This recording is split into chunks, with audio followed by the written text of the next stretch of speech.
Prions.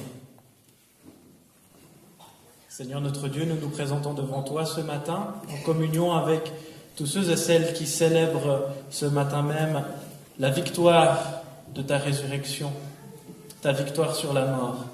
En communion avec tous ceux et celles qui méditent en ce moment l'Évangile partout dans le monde, nous nous présentons devant toi pour te demander de nous revêtir de ton Saint-Esprit, afin que ta parole ne soit pas vaine, mais qu'elle porte du fruit en chacun de nous. Au nom de Jésus-Christ, Amen. Prenez place.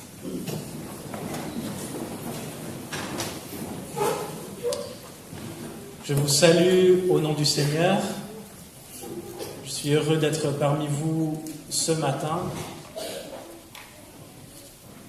Nous avons commencé hier avec les jeunes et certains parents une formation sur le mariage, sur se préparer au mariage et sur ce qu'est le mariage. Hier, c'était surtout sur qu'est-ce que c'est être amoureux, qu'est-ce que c'est aimer, comment est-ce qu'on se prépare au mariage, quel est le cadre que Dieu a donné pour le mariage, qu'est-ce qu'on trouve dans la parole de Dieu qui nous apprend à nous préparer de manière juste et bonne pour le mariage. Et aujourd'hui, ça s'adressera peut-être plutôt aux parents, même si je pense que ce sera utile pour les jeunes également. Qu'est-ce que c'est le mariage? Son essence et sa mission.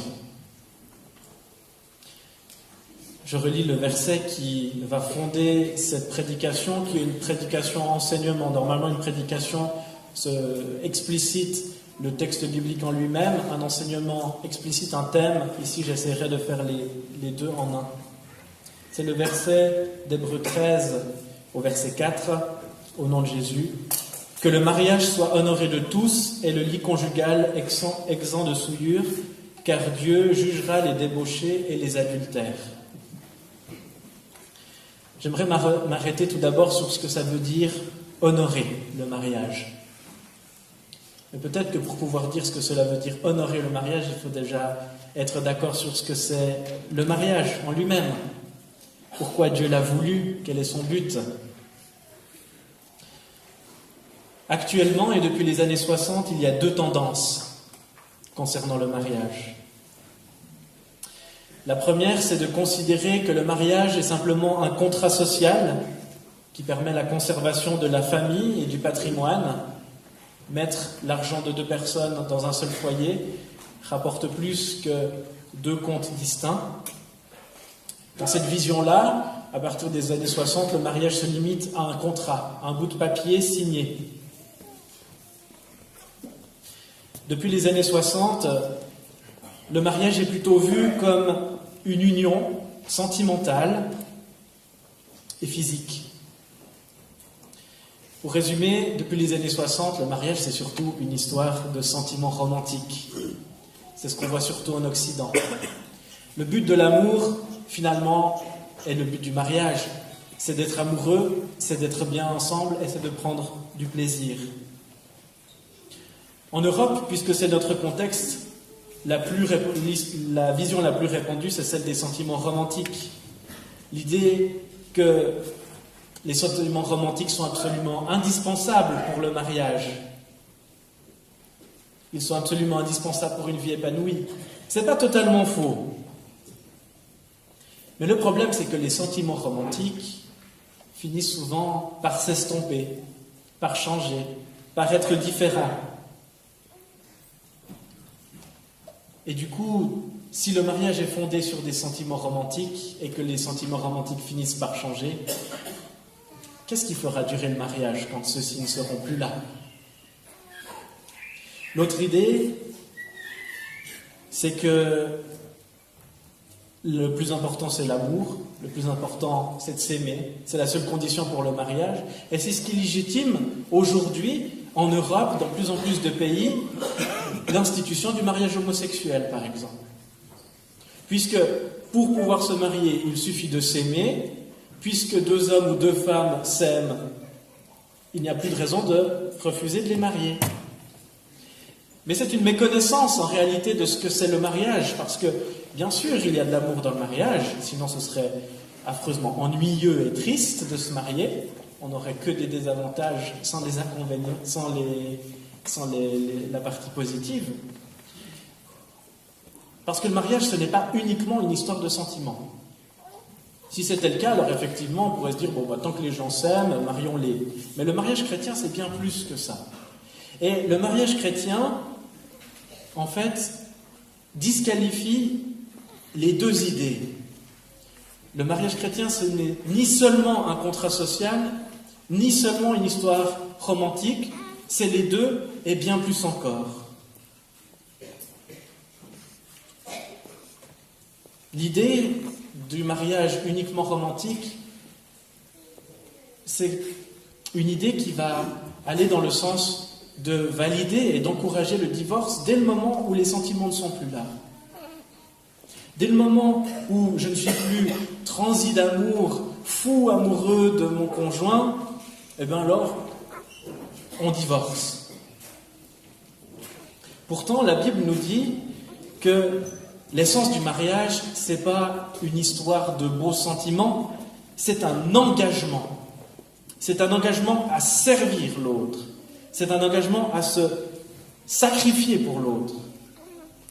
Et cette idée-là, elle est en totale opposition avec la culture actuelle qui voit dans le mariage uniquement la manière de satisfaire mes besoins. Aujourd'hui, la plupart des gens restent avec leur conjoint tant que celui-ci subvient à leurs besoins à un coût raisonnable. Et dès que le coût de la relation dépasse la satisfaction que cela m'apporte, j'y mets fin. C'est uniquement une histoire de calcul. Dès que je dois investir davantage dans mon mariage que celui-ci me rapporte, la plupart des gens divorcent. Quelle est l'essence du mariage ? Eh bien, ce n'est ni la conservation de la famille, ni la satisfaction de l'individu, le but du mariage. L'essence du mariage chrétien, c'est Dieu. Les promesses de mariage, elles s'expriment devant Dieu. C'est Dieu qui est le témoin de vos promesses de mariage, de celles que vous avez prises il y a peut-être plusieurs années, de celles que vous allez prendre dans quelques années pour les plus jeunes. C'est Dieu qui en est le témoin, c'est Dieu qui en est le garant. Une promesse de mariage, ce n'est pas tellement s'engager à aimer l'autre maintenant, puisque évidemment que si vous vous mariez, c'est que vous vous aimez sur le moment. Une promesse de mariage, c'est un engagement à aimer l'autre toujours. Une promesse de mariage, c'est « je m'engage à t'aimer dans 50 ans ». Et pas seulement « je m'engage parce que je t'aime aujourd'hui ». Le sens des promesses de mariage, c'est de dire que je continuerai à aimer l'autre même s'il change, même s'il est différent. Parce que vous le savez très bien, on change au fil des années. Les promesses de mariage sont le socle sur lequel je peux m'appuyer, quelles que soient les circonstances futures. Je peux m'appuyer dessus même quand les choses changent dans le couple, même quand la situation financière change, même quand le physique de l'un et de l'autre change, même quand il y a des soucis et des problèmes, je peux m'appuyer sur ces promesses de mariage. Un jour, telle date, à tel lieu, devant l'Église et devant Dieu, j'ai promis de t'aimer. Les statistiques nous apprennent que 2/3 des mariages malheureux finissent par être heureux s'ils persévèrent 5 ans. Alors 5 ans malheureux avec son conjoint, c'est long. Mais c'est nettement moins long que la douleur de dizaines d'années après un divorce. 2/3 des mariages ne finiraient pas en divorce si l'un et l'autre avaient tenu bon pendant 5 ans.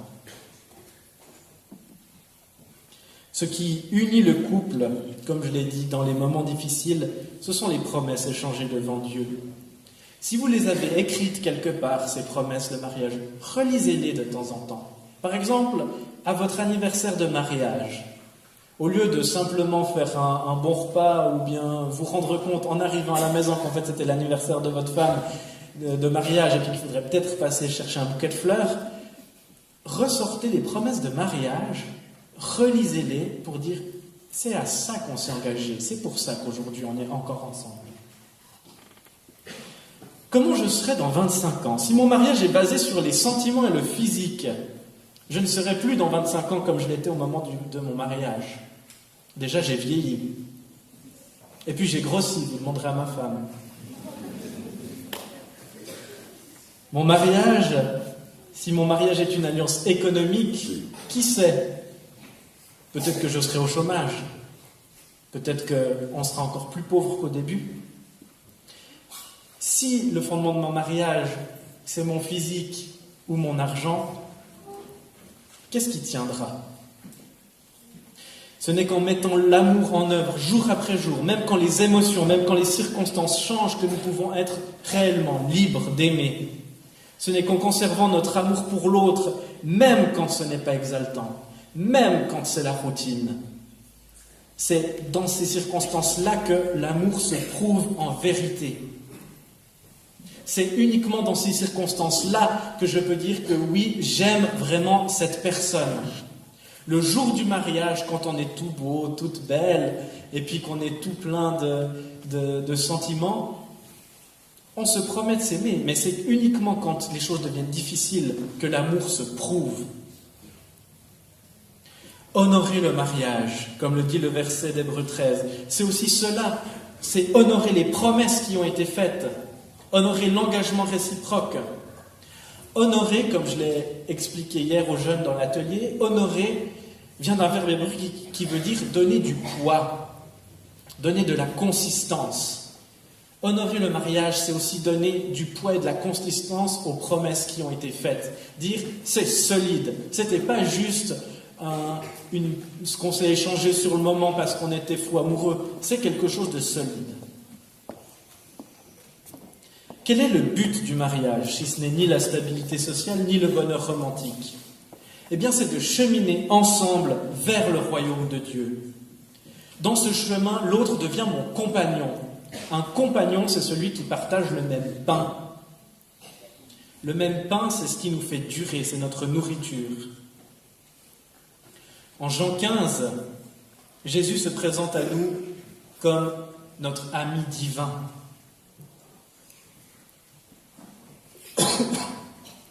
Il se présente à nous comme celui qui sert, comme celui qui se sacrifie.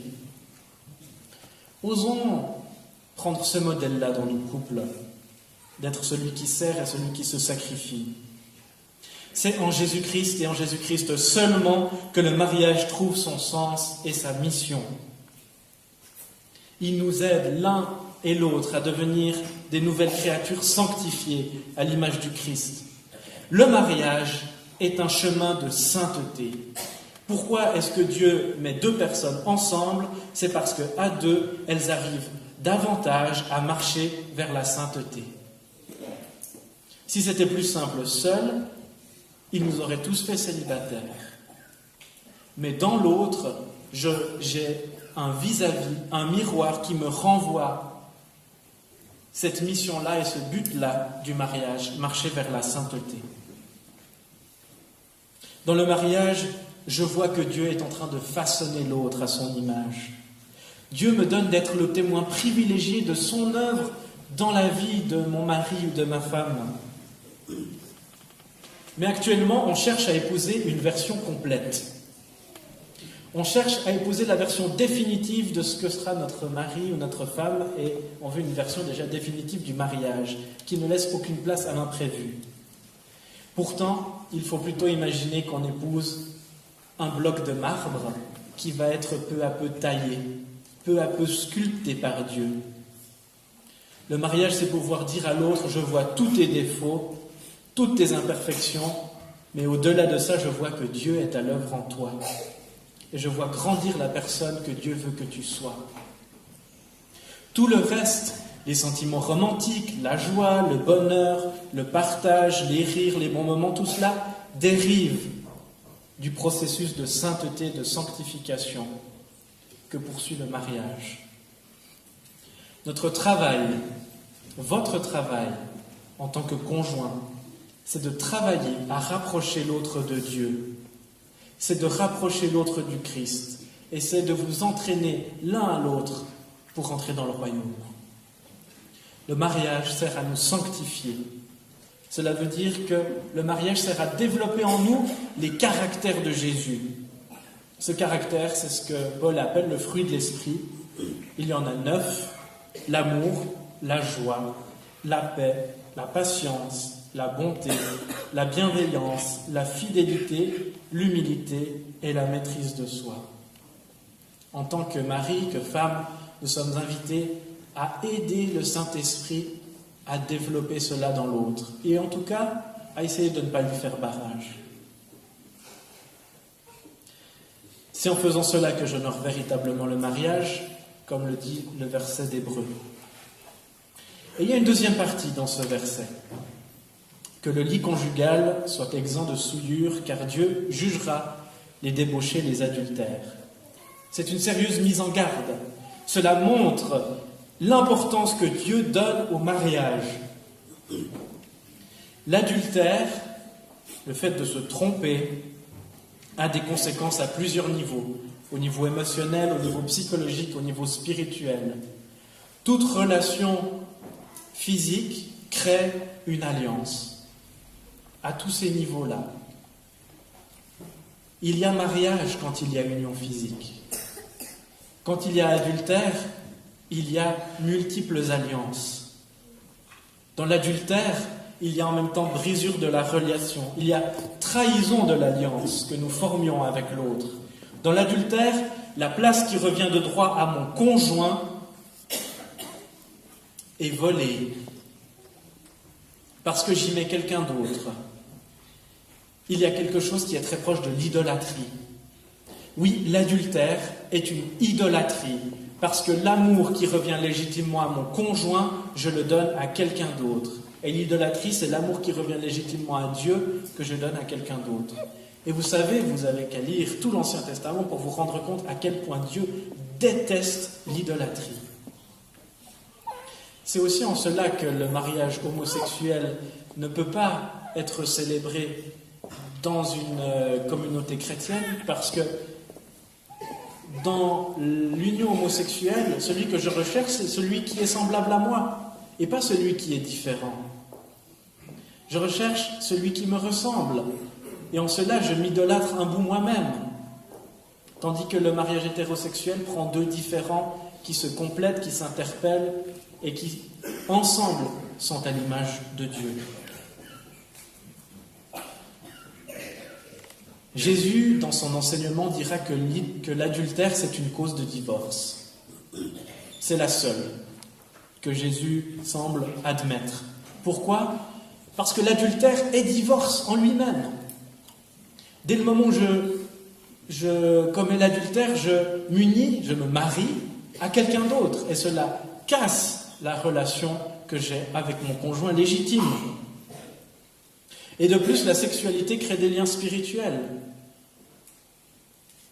C'est pour ça qu'on encourage les jeunes à patienter jusqu'au mariage.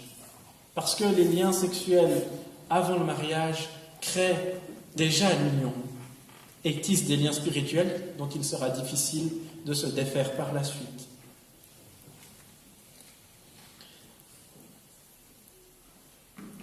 Être vigilant. Être vigilant parce que l'adultère commence déjà par le désir et par la convoitise. C'est ce qu'enseigne Jésus. Celui qui désire la femme d'un autre a déjà commis l'adultère dans son cœur. À ce moment-là, il n'est pas encore trop tard. Mais il faut être vigilant parce qu'une pensée rentre, elle s'installe, puis si on la nourrit, elle nous pousse à passer à l'acte et c'est là que le péché arrive. On parle d'adultère, mais qu'en est-il de l'adultère spirituel ? Qu'en est-il de toutes les fois où, dans mon mariage avec le Christ, je suis adultère ? Qu'en est-il de toutes les fois où le lit conjugal spirituel, qu'est l'Église et dans lequel je partage un mariage avec le Christ, toutes les fois où je salis ce lieu-là, Jésus serait en droit de demander le divorce avec chacun de nous, parce que nous sommes tous des adultères spirituels avec le Christ. Mais le Christ ne demande pas le divorce, heureusement pour nous. Il est fidèle et il est bon et il pardonne. Mais ne faisons pas de cette grâce une occasion de péché. Oui, le Christ nous pardonne, mais cessons d'être adultères spirituels. Rendons-lui la première place, celle qu'il mérite. Ne mettons rien à sa place, car c'est un adultère. Et le verset d'Hébreux est extrêmement clair, Dieu jugera les débauchés et les adultères, dans le domaine du mariage et dans le domaine spirituel. Mais ayons confiance, car tout adultère que nous soyons, le Christ nous pardonne et il nous sanctifie et il nous redit, comme à la femme adultère, va et ne pêche plus. À Dieu soit la gloire pour les siècles des siècles. Amen.